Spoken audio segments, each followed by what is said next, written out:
Hello, welcome to Thái Nguyên News. I'm Đặng Hương. Now the headlines.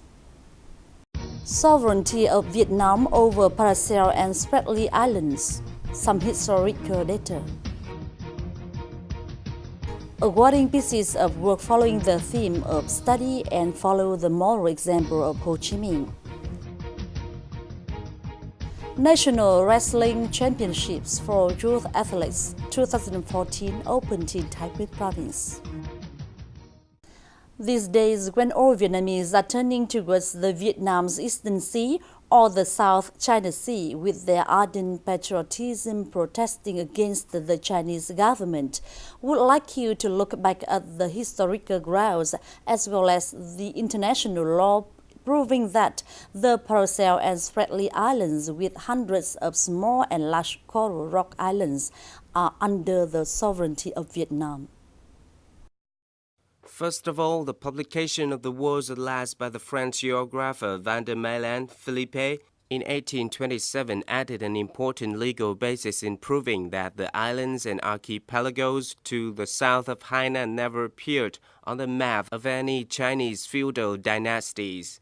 Notably, the map 106 named Partie de la Cochinchine has its important value in showing the sovereignty of Vietnam over the Paracel and Spratly Islands.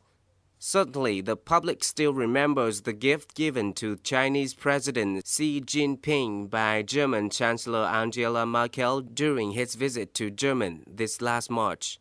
The map was drawn by the French painter Jean-Baptiste Bourguignon d'Anville and printed in Germany in 1735. The map clearly shows that the southern boundary of China extends only to Hainan Island. Taiwan and Hainan were painted in different colors from those of the mainland. The Paracel and Spratly Islands of Vietnam do not appear in this map. The map of fuel and energy published by the Chinese Bureau of Mining in 1975 showed the oil and gas extraction points on the mainland. In addition, the map published also by China in 1979 had more oil spots near coastal China, close to North Korea without southern locations, which are increasingly irrelevant to the Paracel of Vietnam. The valuable historical and legal evidences are not only expressed through the maps of the world, but also recorded in many precious historical materials of Vietnam. Following are the proofs showing the sovereignty of Vietnam over the Paracels and Spratly Islands. The historical evidences collected by Vietnam are very diverse, but were lost and misplaced due to the continuous wars. However, the remaining materials are enough to affirm Vietnam's sovereignty over the two archipelagos of Paracels and Spratly. The first ones to be mentioned are the Vietnam's maps in the 17th century calling the two archipelagos by the name Bãi Cát Vàng or the Golden Sandbank, recognized and inscribed in Bình Sơn District, Quảng Ngãi Provincial Government. These maps were then followed by many ancient documents of Vietnam, but the most typical ones are the 13 official documents of the Nguyên dynasty, all of which are about the two archipelagos of Paracel and Spratly and the Hoàng Sa team appointed by the state to exploit the islands. The declaration and establishment of Vietnam's sovereignty over the two archipelagos of Paracel and Spratly were in 1916, when King Gia Long sent troops to the Paracel Islands to erect the flagpole of Vietnam and claim its sovereignty over the islands. In fact, the Nguyen laws and the subsequent Nguyen dynasty continuously sent their people to govern and exploit the islands of the Paracel and Spratly. According to many domestic and international materials, in 1974, China used its Air Force and Navy to occupy the western part of the Paracel Islands. However, Vietnam always affirms its unchangeable sovereignty over the Paracel and Spratly. In the light of international law, historical evidences and sufficient legal basis, Vietnam's sovereignty over the Spratly and Paracel Islands is an undeniable truth that cannot be changed forever. On the occasion of celebrating Ho Chi Minh's 124th birthday, May the 19, 1890, May the 19, 2014, Thái Nguyên Provincial Party Committee recently organized a meeting for typical writers and artists and gave awards for their works, following the theme of study and follow the moral example of Ho Chi Minh, Thái Nguyên 2014. This is the second time that this celebration is held in order to encourage even more the writers and artists who contributed to the development of literature and art of the province. Thái Nguyên now has about 300 writers and artists at provincial level and about 350 at district level, increasing 15% in comparison to the last 5 years. They always uphold the sense of creativeness, enriching the cultural and spiritual life of Thái Nguyên people. Speaking at the meeting, Provincial Party Committee Secretary Nguyên acknowledged and commended the remarkable contributions of writers and artists in the social development of Thái Nguyên in recent times. He also showed high appreciation to authors whose works won prizes in the competition.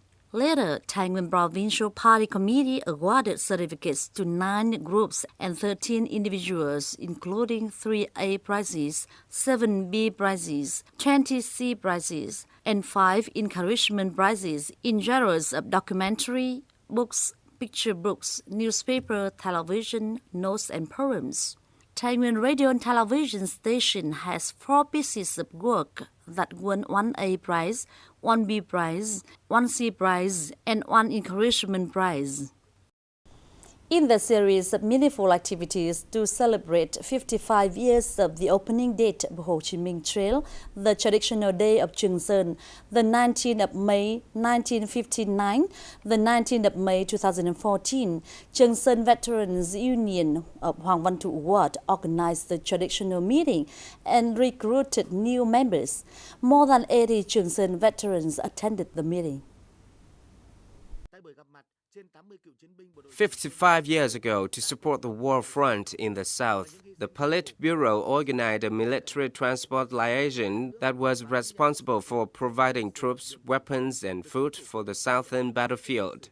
Since then, Union 559 Trường Sơn soldiers were engaged with the legendary Ho Chi Minh Trail. 16 years of fighting bravely on the route named after Uncle Ho, the Trường Sơn soldier made a great strategic transportation system, an important contribution to the liberation of the South, resulting to reunification spring 1975. Returning from the war, together with hundreds of Trường Sơn veterans across the province, Hoàng Văn Thụ Ward proved the glorious tradition of Trường Sơn soldier, Union 559, who strictly follow the directions of the Communist Party and national laws that contributed to the development of the province and the nation. During the meeting, Trường Sơn Veterans Union, Hoàng Văn Thụ Ward chapter, recruited 13 new members, fostering the solidarity of the union of former Trường Sơn soldiers. Last May the 19th, Vietnam Youth Union of Phú Lương District collaborated with the Young Doctors Club and the General Hospital of Phú Lương held a festive day of the youth for community health.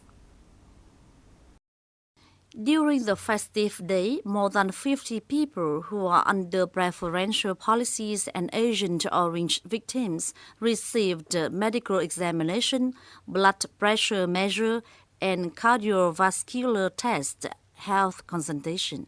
They were also given medicines according to their illnesses and were taught first aids on how to protect themselves from common diseases such as particular fever, high blood pressure.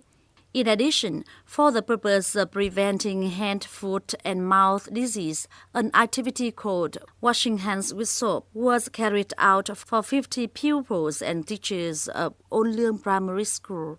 Also on this occasion, the delegation offered a gift to Vũ Thị Vững, mother of a revolutionary martyr in Trung Tâm Hamlet, Phú Lương Commune, and gave 50 bars of soaps to pupils.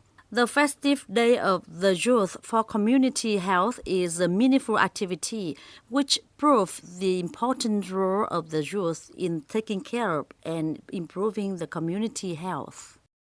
On May the 19th, the General Department of Sports and Physical Training, in collaboration with Thái Nguyên Department of Culture, Sports and Tourism, held the opening ceremony of National Wrestling Championships for Young Athletes 2014.